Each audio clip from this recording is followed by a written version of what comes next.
His status? Well, it was first of all, it's really not much of a laughing matter, other than how you get things properly released. When a kid has an injury, you want to give the doctors, the trainers, and everybody, and the student athlete enough of an opportunity to get together, look at what they've got, and decide what the best course is. And sometimes it just doesn't happen, right away. Matt re-injured the same leg. We're pretty certain he played on a stress fracture last year, so we shut him down, inserted that rod in his leg, so that he would not break it again. And what the result is of, and he had healing, it healed, and he has reopened the same stress fracture. So what is the course of action? They're looking at it all right now, as far as what to do. But the fact is, he is out. Now, how long he's out, I don't know. We certainly, as I said, post-game, and as I said Monday night on Tiger Talk, we're not going to put somebody out there in position where the doctors and the student athlete aren't confident that they are going to be able to perform and be healthy. So Matt is out, and he won't be back again until the fracture is healed, and that much I know. I can tell you that there has really not been there's not been a decision made about what else we could do to promote healing. So at this point, he is not out for the year? No, that decision has not been made. What pressure does that put on Bowers, I guess, for right now to kind of pick up the slack, I guess? Well, I think Simeon's been doing fine. It's just what it does is our issue has become one of depth.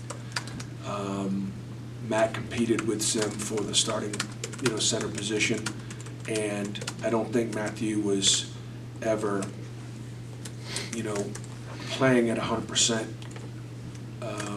He was favoring, actually he was favoring both legs. He had pain in both shins. Part of it may have been from overcompensation. He went back, we did x-rays and MRIs on the other shin, wondering if he actually had something going on in that one too. And it came back negative, fortunately. So it just might be something he's obviously prone to.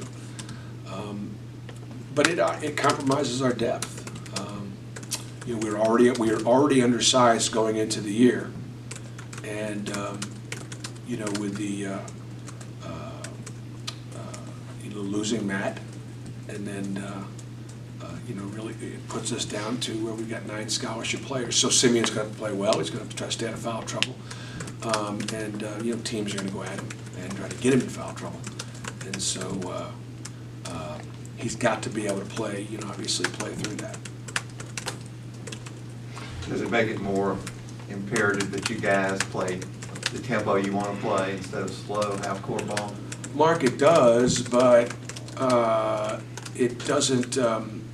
It does, but when you only have 9 scholarship players, then all of a sudden it does become a numbers game. We can play fast, and we can play really well playing fast, but can we play it for 40 minutes? And so now it's going to be, I'm still going to maintain a 9-man rotation. I'm going to move Devin Waddell, who's a walk-on, in to play behind Simeon. We'll have Jordan Granger ready to be able to play some minutes there. And we were already looking at 4-guard lineups. We've already played 4-guard lineups. So again, this is it compromises what was already a really challenging situation. When you look at Milwaukee, what's the first thing that stands out about it? I think 2 things. One, size. You got great size at every position. Experience. Return 8 guys from an NCAA tournament team, and I love what they do. I love what they do because it's what it's a lot of what is the foundation of what we do. It's called the swing. It's Bo Ryan's swing that Bo kind of got from guys like Pete Newell and Carol Williams. Pete Newell was at Cal, Carol Williams at Santa Clara. the great legendary John Barth at Wisconsin-Prattville, where Bo coached, and where Dr. Tom Davis played. And Bo got parts of swing from Tom, who was my mentor. So the birth of the swing offense and the birth of the offense that I run is really from the same mother and from the same, theirs is, they do some more UCLA up screening. They have some other kinds of counters to it, but it's very similar. And it's when run well, it can be very, very effective. And Rob's a very good coach. He's done a great job since I left. I mean, Rob's been there, I believe, now 10 years since I've left Wisconsin-Milwaukee, and was able to continue to get those guys, keep those guys relevant in the Rising League and back to the NCAA tournament a couple times. So they've done really well. So when they're on the court, the fans here, when they watch them, maybe because they're so experienced and they've been in that system, is kind of what you want to get to from maybe an execution standpoint? I'd say from a half-court standpoint, yeah. I think some of the things that you'll see them do from a half-court standpoint, inside out, would definitely be things that we would that we try to do, and that we would look to do, now and in the future. So yeah, it would be that way. Defensively, they don't do what we do as far as pressure is concerned in certain situations, but. With a lot of weight on Simeon to, obviously play big and probably play a lot of minutes, who else are you going to need to kind of step up and maybe help rebounding and other aspects of the game? I just think it's got to be a team aspect. In other words, everybody's got it, from the point guards to to the wings. Everybody's got to get involved in team rebounding. It's got to be a focal point for us. We don't play above the rim. And Matt was the one guy he was the one guy that we had that could block shots, and now we don't block shots. And so we're going to have to rotate.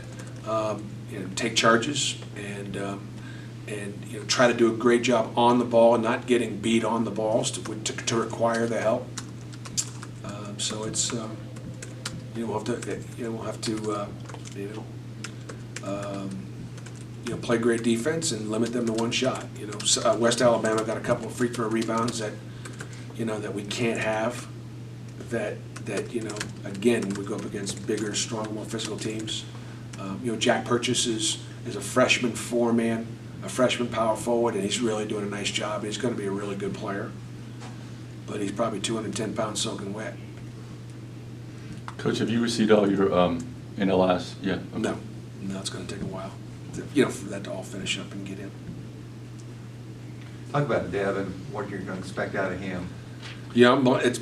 I have been talking about Devin being the 10th guy on the roster for the last 2 or 3 weeks in practice and in team meetings and things like that. That if we had gotten in foul trouble, that we'd go with Devin. I mean, what does that mean? I guess at the time I was doing it, we had 10 scholarship players available to us. So it put him ahead of, T.J. Lang, who is at a position where we have a lot of seniors. So Devin's sort of been on notice that if we got in foul trouble and things like that, he would be out there. Devin's an engineer. He's a really bright kid. He is really, really glad to have him in our program and at Auburn. He can defend. He's got a high basketball IQ. He's physical. He's tough, and he's going to get the opportunity of a lifetime. And I'm really glad he's here. You expecting the same starting five using the exhibition or any mix-ups? I usually don't. Not that when I have 13. I'm always just whatever lineup we put in the book a few minutes before the game is the lineup we put in the book. I think as a coach, it always helps me to know who they're going to start. If I know a week or two in advance, if I know 2 days in advance, here's who they're starting. This is their announced starters. This is what coach said they're starting. Well, here are your matchups.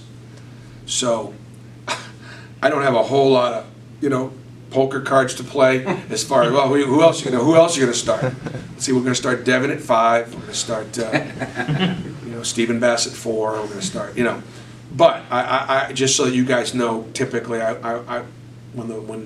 Dan, you'll probably in the press notes have some sort of a 5. That'll be Dan's 5. And then I'll just put the 5 guys out there when the time comes. To go back to Matt only for a minute, Bruce, when you talk about there's a procedure and a way of putting things out there, Matt had an issue back in March with social media as well. With him specifically, but then also to the team, have you addressed with him and to the team, using this last night as an example of how you want information disseminated and how you want them to use social media in certain Right, instances? I'll probably talk to, it's a really good opportunity to talk to the team about it, you know. When I was coaching social media at Tennessee, social media was just getting born. I mean, it's, you know, 4 or 5 years ago.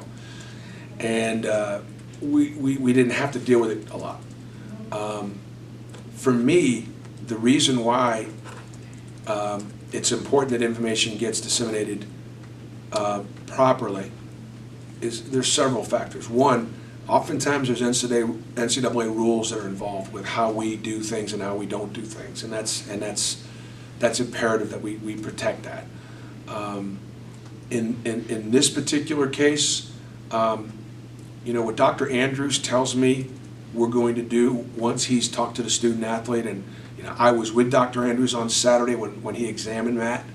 You know, Coach Dr. Andrews was here for the football game, and at that time, you know, they were going to be trying to consult with a lot of, you know, experts in the field and guys that deal with a lot of, you know, trauma and broken bones and rods and things like that, in addition to people that deal with athletes, to come up with a game plan.